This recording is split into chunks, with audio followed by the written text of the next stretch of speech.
Let's talk about chicken coops. Why? Because they're one of the most popular topics with chickens, but besides chickens themselves. As soon as somebody wants chickens, they're looking into coops. But listen, coops are so much more than just their shelter. For me, coops are at the heart of the working machine that is the flock's potential. The first thing we're going to talk about are the 5 different coops I use and how I put them to work for me. Then I'm going to share with you the 4 basic functions of what makes a great coop. 5 basic designs that ensure their health and your sanity. Then we're going to look at the 4 must-have features of the coop. So first, let's look at the 5 different coops I use as working machines around this farm. First up is my chicken tractor. I use it for a small chicken coop for 12 birds or less if it's just their hotel. I use it as a coop inside of a chicken garden. I've used it as a chicken tractor to till, manure, and even harvest produce. I've used it as a maternity ward. One of my readers used it for a broiler pen to move around meat birds to raise them from chicks until slaughter. This thing will hold up to 12 birds. If it's just their hotel, I would say 4 if they're in it full time. It's gonna cost you less than $200. The plans for it are down in the video description. The beneficial features of this thing is that it has a door, so it can also serve as a coop and a chicken tractor. It has built-in perches, it's short, it's got a swivel landing bar, it's got milk crates for nesting boxes that can be accessed from the outside. It's got plastic PVC on the bottom so it can easily slide over terrain.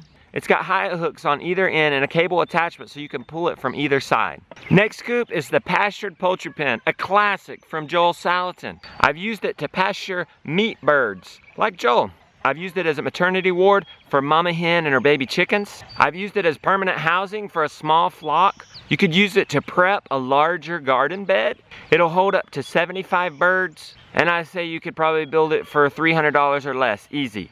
Plans below. The beneficial feature is that it's short, square, 1/4 open on top, 1/2 of the sides are open. I've built nesting boxes in mine to make it even more multi-purpose. And it's got PVC skids to make it movable. You don't need a special dolly to move it. Next up is Harveys small scale poultry flock A-frame.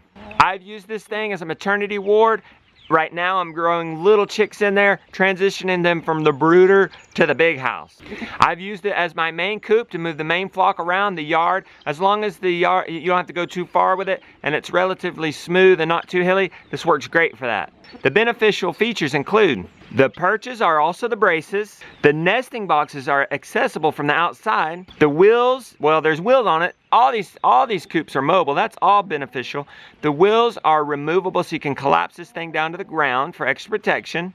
It could be used as a chicken tractor, meaning you could confine them in it and have them be tilling and fertilizing the ground. And this coop will hold up to 36 adult birds. And it's gonna cost you around $500. I'll leave the link to Mr. Harvey Ussery's plans below. And now my favorite. One person can easily move a lot of birds long distances over rough terrain. The chickshaw. I use it for my main coop. It moves my main flock around. Right now they're on a till job. They can go out into the pasture and fertilize the pasture, maybe follow the cattle. I can move them to a compost job or a job where they need to be spreading mulch. The beneficial features include large wheels. It's high off the ground so the chickens can also use it as a shade during the day. The door becomes the ramp. The pull bar becomes the prop pole. The roof is also an access point. There's room for supplement feeders and a dust box. Nesting boxes are in crates that are accessible from the outside. The roof lip allows for ventilation. The white roof reflects the sun, and if you want, you could switch it out with a clear roof to collect the sun during the winter. The perches are also the floor. And this thing's gonna cost about $500 depending. I mean, I have had people just really scrap it together for about $150, but if you go to the store, it's gonna be about $500. And it'll hold about 36 birds. And if you wanna build this one, I'll leave the plans in the description. Next, let's talk about the coop most people have. It's the static coop. I don't use it much because I don't get as much work done out of it as I do the other ones. But there's still a place, and most of you might have that, so I'll talk about it. I've used it as a housing for my guineas. I've used it as a static run when my health wasn't so good. You could certainly use it to build compost if you'll just put deep bedding in. Official features include a bucket nest, a ladder perch, and deep bedding. This is a bucket nest box shelf. All you gotta do is build this shelf, place 5 buckets along through there, and you don't have to build any nest boxes. The way that deep bedding works is you get enough organic material onto the floor. Hopefully your chicken coop doesn't have a floor. If it does, take it out. Put at least 8 inches of organic material, leaves, straw, wood chips, anything like that. Let it sit there. The chickens will have access to it. They'll scratch it, they'll manure it, they'll mix it together, and eventually on the bottom of that, you're gonna start to develop compost. And to harvest that, I mean, I'll come back here, and I haven't had chicks in here full time for years, but I'll come back, I'll move the mulch off the top and harvest the compost from underneath with a shovel and take it and put it where I need it to go. It's a pretty neat system. You can do that not only in the coop, but out in the run. Now hang on a second, I'm gonna go over what makes these such great coops. I'm gonna talk about the features. So on now to the 4 basic functions of a chicken coop. Let's take my chickshaw as an example. The first function is shelter. You want enough shelter from the sun, wind, rain, the basic elements. No duh, right? At least 1 square foot of covered area per bird. It should be closed off to the cold and windy side. It should provide shade from the... Hey, I'm talking here. It should provide shade from the sun with that roof, but also in this one, shade from the sun down below, underneath. As for winter, zones 3 and above, you don't have to worry about any special insulation or anything like that. If you're in those colder areas, I would suggest maybe a greenhouse during the winter.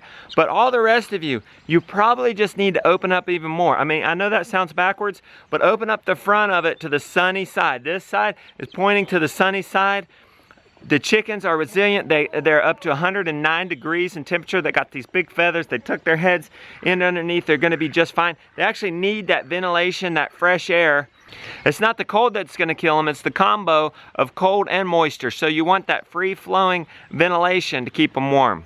The second aspect of a great coop is adequate access to sunlight. Notice how half my front is open up towards the front, towards the sun. A third of the side is open up, not only for the sun, but for fresh air. And 25% of your roof can be open if there's enough shelter for the birds in the covered parts. The third aspect is plenty of ventilation. You see here, the third of my side is open. All my front is open. There's ventilation through my nest box. Built-in ventilation to my roof. Notice they do have some protection here. You don't want them to be all 100% out in the open. Notice how they can get behind these panels, but you still have ventilation over here and you still have ventilation on the top. A good rule of thumb is put as much ventilation as possible above where they perch. The fourth part of making a good design for the birds is making it predator proof. Real easy. 2 things for the coop. 1, shut them up at night. That's going to be most of your predator problem. 2, make no more than 1 inch opening anywhere in the coop. Now let's talk about basic design. You need 1 square foot per chicken if it's their hotel. You want to be able to access the eggs from the outside so you're not crawling up into a coop. Make it easy to harvest deep bedding. Also make it easy to clean. People want to know, well, how do you clean your coop? How often do you clean your coop? That was actually the most popular question. Well, I've never thought about it because I never have to clean a coop. These are self-cleaning, mainly because they're floorless. We leave the manure and feather debris and anything else behind. It's falling down to the ground and we move on. 1 square foot per chicken. Access to the eggs from the outside. Self-cleaning. Finally, let's talk about the 4 must-have features, which include perches, nest boxing, dust boxes, and food supplement containers. Perches are places for the chickens to sleep at night. Out in nature, birds jump up onto a limb and sleep there throughout the evening. So we're gonna recreate that with 2x2s. You need to give them at least 9 inches, or a good rule of thumb is like the surf's up, like from my pinky to thumb. They don't need much room. Actually, if you give them a lot of room, people ask me, why you break the rules? Why you don't give the chickens enough? I give them plenty. I recommend 36 birds in this. I think I could do 50. Here's why. Because when they go in there and perch, I don't care if they've got all the room in the world, they end up all huddled up near each other. Now for nest box, a place for your chickens to lay eggs. Roughly 1 cubic foot. They naturally want a secluded place, so we put it up and away and to the side. You want to make sure your nest box have roofs or are up near your coop roof so that birds don't get on top of it, perch, and manure into the nest box. I've used this milk crate. I just cut out an opening. You want a lip in the front so that the bedding doesn't come out. For this bedding, I love using hay. You could use wood chips, shredded paper, pine shavings, anything like that. Make sure you provide a landing bar so the birds can jump up on that and then crawl into the nest. If you want to get saucy, make it swivel so it can also be a nest blocker.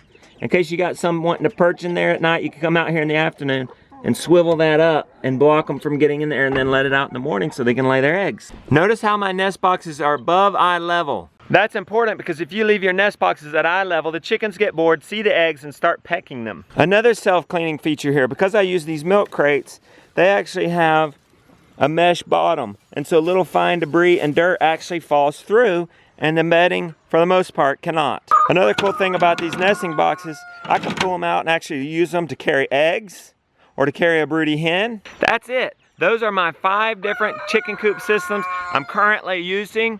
Hope you enjoyed it. I got an article link below if you want more information. Plus, I'm doing a live webinar with my wife, June 12th.